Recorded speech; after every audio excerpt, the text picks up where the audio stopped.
Happy Deepavali.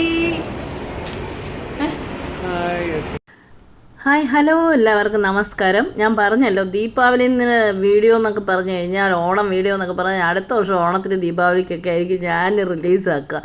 അപ്പോൾ അതുപോലെ ഒരു ദീപാവലി ഇപ്രാവശ്യത്തെ ദീപാവലി വീഡിയോ ആണ് നിങ്ങൾ കണ്ടുകൊണ്ടിരിക്കുന്നത്.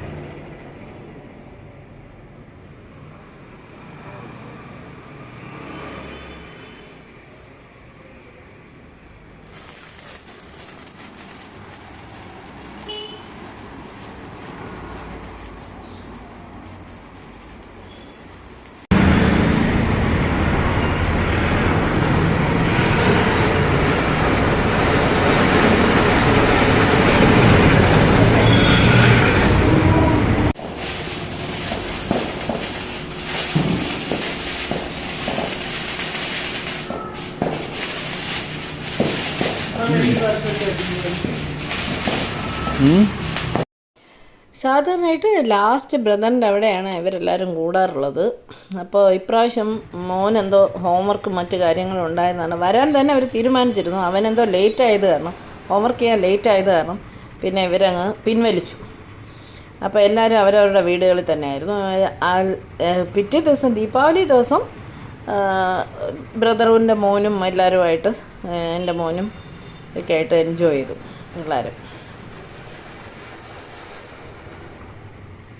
അതാണ്. പിന്നെ വെടി എന്ന് പറഞ്ഞാൽ എനിക്ക് ഭയങ്കര പേടിയാണ് കേട്ടോ. ഞാൻ തറച്ചക്രം കറക്കുന്ന സമയത്ത് പോലും ഞാൻ ചെവി അടച്ചിക്കും. പൂക്കുറ്റി വയ്ക്കുന്ന സമയത്തും ചെവി അടച്ചിക്കും. പൊട്ടും ഇവരെല്ലാവരും പൊട്ടത്തില്ല എന്നൊക്കെ പറഞ്ഞാൽ.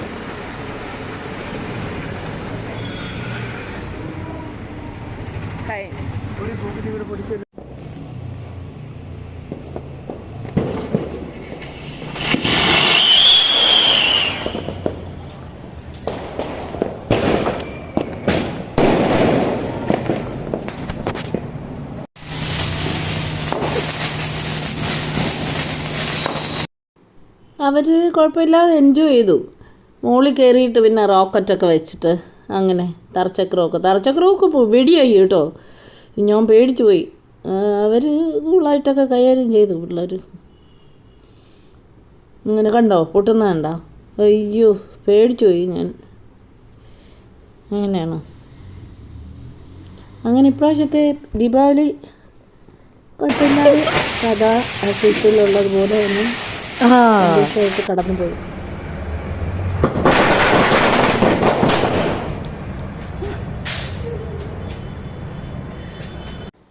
അങ്ങനെ ഇതൊക്കെയാണ് നമ്മുടെ ദീപാവലി വെടിവയ്പ്പും പൂത്തിരി കത്തിക്കലും എല്ലാം. പിന്നെ അത് കഴിഞ്ഞ് പിന്നത്തെ ഒരു കാര്യം പ്രെയറാണ്.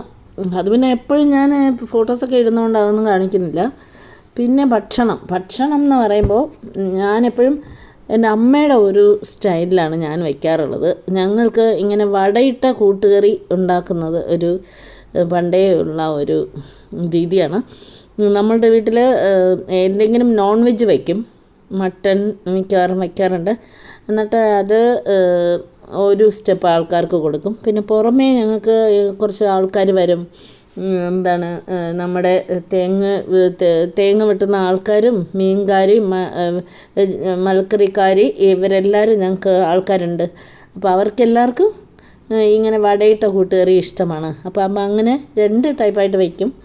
വീട്ടിലും ഉള്ളവർക്കും വെളിയിലുള്ളവർക്കും എല്ലാവർക്കും കൊടുക്കും. അതുപോലെ തന്നെ ഞാനും ഇപ്രാവശ്യം എന്നല്ല, എപ്പോഴും എൻ്റെ വീട്ടിലും അങ്ങനെ തന്നെ ഞാൻ വയ്ക്കുന്നത്.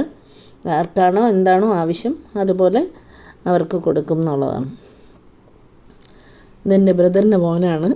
അപ്പോൾ അവന് നന്നായിട്ട് എൻജോയ് ചെയ്തു. അവന് ഇപ്പോൾ കൊച്ചിലേ പേടിയൊന്നുമില്ല കേട്ടോ. അവൻ നല്ല സ്റ്റൈലായിട്ട് എൻജോയ് ചെയ്ത് ഇതൊക്കെ വയ്ക്കുന്ന കൂട്ടത്തിലുള്ളതാണ്. എൻ്റെ മോന് കുഞ്ഞിലെ കുറച്ച് പേടിയുണ്ടായിരുന്നു, പക്ഷെ അത് ഇപ്പോൾ മാറി. അങ്ങനെയാണ് ഇപ്രാവശ്യത്തെ ദീപാവലിക്കും. അതുപോലെ തന്നെ കറികൾ 2 കൂട്ടം, പിന്നെ ദോശയും പിന്നെ ഇടിയപ്പവും. ദോശയൊക്കെ ഞാനിതിൽ കാണിച്ചിട്ടില്ല, കാരണം അതൊക്കെ ചൂടായിട്ടല്ലേ കഴിക്കുക നമ്മൾ. പിന്നെ ഇടിയപ്പമായിരുന്നു സ്പെഷ്യൽ. പിന്നെ എന്തെങ്കിലും സ്വീറ്റ് ഉണ്ടാക്കും. പിന്നെ മുറുക്ക്, മറ്റ് സംഭവങ്ങൾ, സ്വീറ്റ്സ് ഇതെല്ലാം തന്നെ, ലഡു, ജിലേബി ഇതെല്ലാം ഇഷ്ടംപോലെ നമുക്ക് കിട്ടിയിട്ടുണ്ടായിരുന്നു. അപ്പോൾ അതുകൊണ്ട് പിന്നെ ഞാൻ അതൊന്നും ഉണ്ടാക്കിയിട്ടില്ല. ഇങ്ങനെയാണ് നമ്മൾ വട കൂട്ടുകറി ഉണ്ടാക്കുന്നത്. ഉഴുന്ന് ഇങ്ങനെ തലേദിവസം വെള്ളത്തിയിട്ടിട്ട്, അല്ലെങ്കിൽ അന്ന് വെള്ളത്തിയിട്ട് 2 മണിക്കൂറേ വേണ്ടിയുള്ളൂ. അപ്പോൾ അതിനിങ്ങനെ കുട്ടി കുട്ടി വടയാക്കിയിട്ട്, പിന്നെ ആസ് യൂഷ്വൽ നമ്മൾ ഉരുളക്കിഴങ്ങിൻ്റെ കറി വയ്ക്കും പോലെ തന്നെയാണ്. ഉള്ളി, ജിഞ്ചർ, ഗാർലിക്, പച്ചമുളക് ഇതത്ര ഇട്ടിട്ട് ഇങ്ങനെ വരട്ടിയിട്ട്, ഉരുളക്കിഴങ്ങ് ഇങ്ങനെ വേവിച്ചിട്ട് അത് കഷ്ണിച്ചിട്ടിട്ട് അതിലിങ്ങനെ മഞ്ഞൾപ്പൊടി, മുളക് പൊടി, കൊത്തമല്ലിപ്പൊടി, കൂടെ മസാലപ്പൊടി ഒക്കെ ഇട്ട് ഇളക്കി റെഡിയാക്കിയിട്ട്, പിന്നെ ഉരുളക്കിഴങ്ങും അതിൽ പീസാക്കി ഇടുമല്ലോ നമ്മൾ. പിന്നെ എന്നിട്ട് തേങ്ങാപ്പാലാണ് അതിലൊഴിക്കുക. തേങ്ങാപ്പാലിൻ്റെ 3-2 പാലുകളൊഴിച്ച് അതിങ്ങനെ ഒരു കൺസിസ്റ്റൻസി, അതിനൊരു ഗ്രേവി കൺസിസ്റ്റൻസി വന്നിട്ട്, പിന്നെ എന്താണ് അതിൽ 1 പാലൊഴിക്കും. 1 പാലൊഴിച്ചിട്ട് അതിൽ കൂടെ വടയും ഇടും എന്നുള്ളതാണ്. അപ്പോൾ ഇത് സാധാരണ ഞാൻ മസാല പൊടിച്ചാണ് വയ്ക്കാറുള്ളത്. മസാല തീർന്നു പോയി എന്ന് പറഞ്ഞു കഴിഞ്ഞാൽ എനിക്കിപ്പോൾ ലാസ്റ്റ് 1 മന്തായിട്ട് ചുമ, പനി ഇതെല്ലാം ആയിരുന്നു. അപ്പോൾ അതുകൊണ്ട് സമയം കിട്ടിയില്ല. ഇനി അതൊന്നും ശരിയായിട്ടില്ല. ഇനിയും ഒരു മാസം കൂടെ കഴിഞ്ഞിട്ടേ ഇനി മസാലയൊക്കെ പൊടിച്ച് വയ്ക്കാൻ പറ്റത്തുള്ളൂ. അപ്പോൾ ഇങ്ങനെയാവും കറിയൊക്കെ. ഞാൻ പറഞ്ഞല്ലോ, 2 പാലും 3 പാലും ഒക്കെ ആദ്യം ഒഴിച്ച് ഒന്ന് തിള വന്നിട്ട് 1 പാലൊഴിക്കും. എന്നിട്ട് ആ വടയും കൂടെ ഇടും. അപ്പോൾ അങ്ങനത്തെ കറി ഫിനിഷ്. പിന്നെ ഇടിയപ്പം, ദോശ ഞാൻ കാണിച്ചിട്ടില്ല. ദോശ നമുക്ക് ചൂടായിട്ട് കഴിക്കണം ആവശ്യക്കാർക്ക്, അങ്ങനെയാണ്. പിന്നെ മട്ടൻ കറിയാണ് അന്നുണ്ടായിരുന്നത്. പിന്നത്തെ സ്വീറ്റ്സ് എന്ന് പറയുന്നത് ഞാൻ വീട്ടിലുണ്ടാക്കിയതാണെങ്കിൽ വീട്ടിൽ ക്യാരറ്റ് വെച്ചിട്ട്, കുറച്ചധികം ക്യാരറ്റ് ഉണ്ടായിരുന്നു വീട്ടിൽ. അപ്പം ക്യാരറ്റ് വെച്ചിട്ട് ഞാനൊരു പുഡിങ് പോലെ, ഇങ്ങനെ ഹൽവയും അല്ല പുഡിങ്ങും അല്ല, അങ്ങനത്തെ ഒരു രീതിയിൽ സംഭവം പെട്ടെന്ന് ഇങ്ങനെ മനസ്സിൽ വിചാരിച്ചതാണ്. എന്തെങ്കിലും വീട്ടിലുണ്ടാക്കി പിള്ളേർക്ക് കൊടുക്കണമല്ലോ, അങ്ങനെ വിചാരിച്ചിട്ട് അങ്ങനെ അത് റെഡിയാക്കി. അപ്പോൾ ഇതൊക്കെയാണ് ഇപ്രാവശ്യത്തെ ദീപാവലി വിശേഷങ്ങൾ. ഇനി ഒരു നല്ല വീഡിയോ ആയിട്ട് കാണുന്നവരേക്കും take care and bye by.